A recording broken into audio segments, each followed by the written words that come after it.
Hi, ഞാൻ doctor Shahnaz. ഇന്ന് നമ്മൾ ഡിസ്കസ് ചെയ്യുന്നത് പ്രഗ്നൻസിയിലെ ആദ്യത്തെ 3 മാസത്തെ ഡയറ്റ് പ്ലാനിനെ കുറിച്ചാണ്. പ്രഗ്നൻ്റ് ആയാലുടനെ എല്ലാവർക്കും വരുന്ന ഒരു സംശയമാണ് എന്തൊക്കെ ഫുഡാണ് കഴിക്കേണ്ടത്, എന്തൊക്കെ ഫുഡാണ് അവോയ്ഡ് ചെയ്യേണ്ടത് എന്നതിനെക്കുറിച്ച്. ആദ്യത്തെ 3 മാസം വോമിറ്റിംഗ് കൂടുതലായതിനാൽ ആഹാരം കഴിക്കാൻ പ്രയാസമുണ്ടാകാം.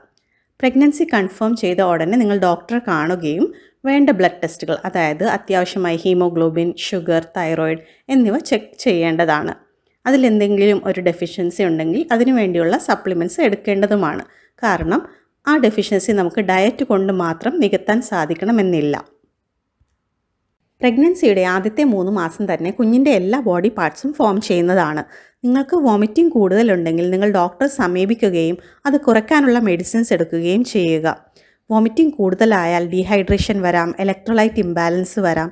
അത് കുഞ്ഞിൻ്റെ ഡെവലപ്മെൻറ്റിനെ ഹാനികരമായിട്ട് ബാധിക്കാം. പ്രഗ്നൻസിയിൽ സമീകൃതമായിട്ടുള്ള ബാലൻസ്ഡ് ആയിട്ടുള്ള ഒരു ഡയറ്റാണ് ഫോളോ ചെയ്യേണ്ടത്.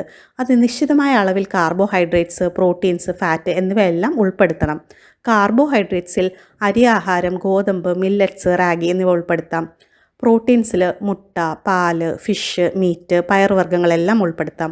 ഫാറ്റിൽ പാല്, കേട് എന്നിവ. ഫ്രഷ് ആയിട്ടുള്ള ഫ്രൂട്ട്സും വെജിറ്റബിൾസും ധാരാളം കഴിക്കുക. അത് പ്രഗ്നൻസിയിലെ ആദ്യത്തെ 3 മാസത്തെ കോൺസ്റ്റിപ്പേഷൻ അവോയ്ഡ് ചെയ്യാനും അത് സഹായിക്കുന്നതാണ്. അവോയ്ഡ് ചെയ്യേണ്ട, പൂർണ്ണമായും ഒഴിവാക്കേണ്ട ഭക്ഷണങ്ങൾ ഏതൊക്കെയാണ്? ബേക്കറി പ്രൊഡക്ട്സ് കംപ്ലീറ്റ്ലി അവോയ്ഡ് ചെയ്യുക.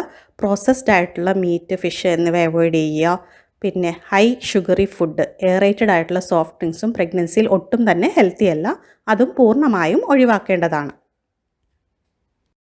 പ്രഗ്നൻസിയിൽ ഡയറ്റ് പോലെ തന്നെ വളരെ പ്രധാനപ്പെട്ടതാണ് ആദ്യത്തെ 3 മാസം എടുക്കുന്ന മെഡിക്കേഷൻസ്. പ്രഗ്നൻസിക്ക് തൊട്ട് മുന്നേയോ പ്രഗ്നൻസിയിലോ നിങ്ങൾ എന്തെങ്കിലും ആൻറ്റിബയോട്ടിക്സോ പെയിൻ കില്ലേഴ്സോ എടുത്തിട്ടുണ്ടെങ്കിൽ അത് ഡോക്ടറോട് ഡിസ്കസ് ചെയ്യുകയും ആ മെഡിസിൻ സേഫ് ആണോ എന്ന് ഉറപ്പ് വരുത്തിയതിന് ശേഷം മാത്രം കണ്ടിന്യൂ ചെയ്യുക. അല്ലെങ്കിൽ കുഞ്ഞിനെ ഹാനികരമായി ബാധിക്കാം. ഈ പറഞ്ഞ കാര്യങ്ങളെല്ലാം നിങ്ങൾക്ക് മനസ്സിലായെന്ന് കരുതുന്നു. ഈ വീഡിയോ നിങ്ങൾക്ക് ഇഷ്ടമായെങ്കിൽ ഷെയർ ചെയ്യാനും ലൈക്ക് ചെയ്യാനും മറക്കണ്ട. സബ്സ്ക്രൈബ് ചെയ്യാത്ത സുഹൃത്തുക്കൾ സബ്സ്ക്രൈബ് ചെയ്യുക. താങ്ക്